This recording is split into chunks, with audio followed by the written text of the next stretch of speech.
Resell cheap Fiverr services at other high-value locations. The name of the game here is information differential or information imbalance. It's easy to get the impression that if you see news on one website, then people that visit another website will automatically know the news. After all, the internet is just a giant spider web, if you will, of links. The data that you can find on one place can also be found or accessed from another place sooner or later. Well, this is too much of an assumption to make. It turns out that in certain situations and regarding certain types of data actually travels slowly. This is a money-making opportunity for you. While a lot of people know about Fiverr and they know that they can buy services starting at $5, not everybody knows this. Even if people have heard of Fiverr, not everybody has actually used Fiverr. Again, this is an opportunity. You only need to find other websites on the internet like Facebook pages, Facebook groups, message boards, forums, and other places people post information. Some of these places have a marketplace. This is where community members offer to either buy services, offer services for sale, or do a little bit of both. Once you find these places, sell Fiverr services on them. Of course, when they click on the link, they go to your website, but you're actually just reselling Fiverr services. You're not offering the services yourself. Again, the operative principle here is to buy low and sell high. You buy low on Fiverr, and you sell high on these other places. Advantages. The big advantage here is that you get to mark up Fiverr services. It's not unusual for people who buy something for $20 on Fiverr to turn around and sell it for $200 to $500 on their own website. Not too shabby. Another big advantage is that you get to offer the best service provider. You have to remember that there are a lot of service providers on Fiverr. There are a lot of people from all over the world offering a wide range of services. Not all of them are good. Some of them, however, are experts. They are the top of their field. What you can do is you can offer the best service providers from Fiverr. Sure, they sell at a higher price, but you can always mark it up. This way, you can resell only the very best and leave the garbage behind. Finally, the biggest advantage of this business model is you name your markup. If you think you can get away with 100% markup, go for it.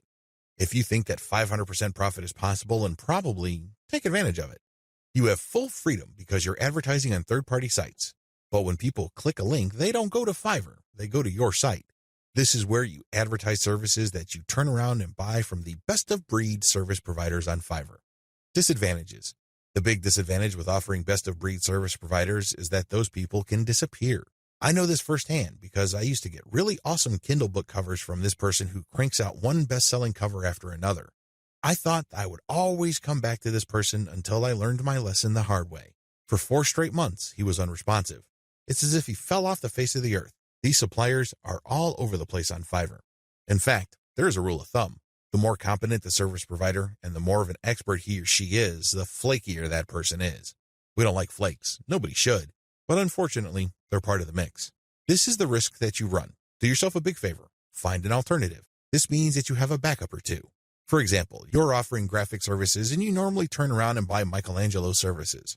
If for whatever reason he flakes out, you can always tap Raphael or Leonardo so you can cover your assets. Another key disadvantage is that the quality might be spotty from time to time. If this happens, your reputation may suffer. Remember, you're charging a fat premium for this service. You are riding on somebody else's expertise. What if that person gets sloppy or lazy? Let's face it, this happens to the very best of us. Again, this is where having a backup comes in. If your main go-to person delivers garbage, all of a sudden, you can at least quickly pivot and order from the next expert and come up with something decent. Another drawback to this business model is that many markets are increasingly sophisticated. Don't think that the people you're selling to are idiots. Don't think that they are completely wet behind the ears and they haven't heard of Fiverr. If they haven't heard of it, they will hear about it soon enough. Now, some people simply don't care. Some people may realize that you're just flipping services, and guess what? They don't care. Why? Their time is very valuable to them. They have other bigger fish to fry. Other people can take this very personally. They don't like to feel that they've been taken advantage of. They can see right through your system. It's obvious to them that you're just flipping services by buying low and selling high. These people are probably not your intended buyers anyway. Chances are, if they're that paranoid, cynical, and skeptical, they probably wouldn't have bought from you. If they did, they probably would have turned around and asked for a refund. It's a good idea to be discreet. Don't be obvious about it. However, at the end of the day, haters are going to hate. That's just part of the game. Another drawback is people often will only pay you a very fat premium. I'm talking about over 200% or 300% if you have a solid brand. This means that you have a long list of people who are happy with your reselling activities. These are people who really get a lot of value from what you're doing. That is hard enough because you're going to have to perform really well for an extended period of time. You also have to have a solid reseller site. You can't just go to Blogspot, Weebly, or Wix and scrape together a very basic site. People are going to equate the low quality of your site with the quality of the services you are reselling. This means that you're going to have to step up the amount of money you pay upfront for this business. You have to pay solid money to a developer and designer on Fiverr to create an authoritative and expert-looking reseller website. Finally, you have to get traffic to your reseller website. This means that you have to go to forums, message boards, Facebook groups, and pages that already actively resell the Fiverr services you are reselling. Go there. Get people excited. Post your offer, and when they click, they'd go to your reseller website. Step-by-step directions. Step number 1, find places to resell on. This is very important. Make sure to create a list of all sorts of places where people are selling services. Again, this may be Facebook groups, pages, message boards, or forums. Once you have found these places and looked at the services, pay close attention to the prices being charged. If you notice that a certain type of service tends to fetch a fairly high price across many different sellers and across many different times, chances are good that people who visit this place pay a premium for those who offer that type of service. Step number 2, find providers of your target service on Fiverr and hold an audition. By hold an audition, I'm not talking about getting people to try out for free. I'm talking about paying for these wide range of people's services. Again, this is going to drive up your cost, but you need to pay this money so you can see who actually walks their talk. You're going to have to pay to figure out who's the real deal. Again, you're trying to offer best-of-breed service providers. You're not just reselling some random rookie's output. Step number 3, build your reseller website. As I've mentioned before, you're going to have to spend real money to put together a high-quality reseller site. From the outside looking in, it shouldn't be apparent that you're just turning around and reselling Fiverr services. From the perspective of outsiders who know nothing about you and your service, you should look like an established, credible, authoritative, and trustworthy business. Step number 4, present case studies. People are not going to buy from you if you just tell them that you're the best thing since sliced bread. Things don't work that way. People are going to say, show me. The best way to do this is through case studies.